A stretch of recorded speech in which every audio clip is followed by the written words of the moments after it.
Uy, what's up? Go fam. Okay, so usapang atrasin tayo ulit, go fam, kasi ang atrasin daw ay pre-emergent lang, pangbuto lang. O, 'di ba? Parang ako lang din, nagmamagaling lang din, 'di ba?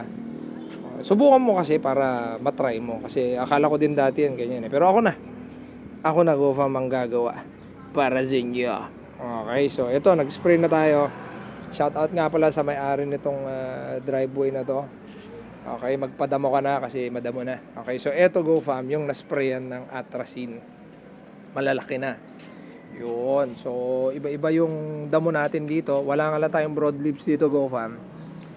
So, etong barsa nga, kung mapapansin nyo, ayan, tinamaan din. Tinamaan din.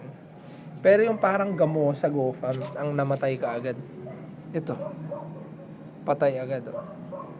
Ito is siguro, kung hindi ako magkamali, 9 days na to. Okay, bangsa nga, namumuti-muti. In-spray natin to go fam atrazine. Ayan, okay. Para makita yung difference, ito yung hindi na-sprayan kasi may tanim dito yung nanay ko eh, baka madali. Ayan o. So, berdeng-berde dito sa part na to go fam. Tapos, doon, makita nyo naman, nasaktan na rin. Ayan. O, diba? Kasi mahirap go fam eh. Pag yung salita tayo ng salita, hindi mo naman na-try. Diba? Kung mo nakalagay. So, ito rin oh. Boom. O, diba? Tapos, ito rin. Ayan. Diba? Ito kakaspray lang.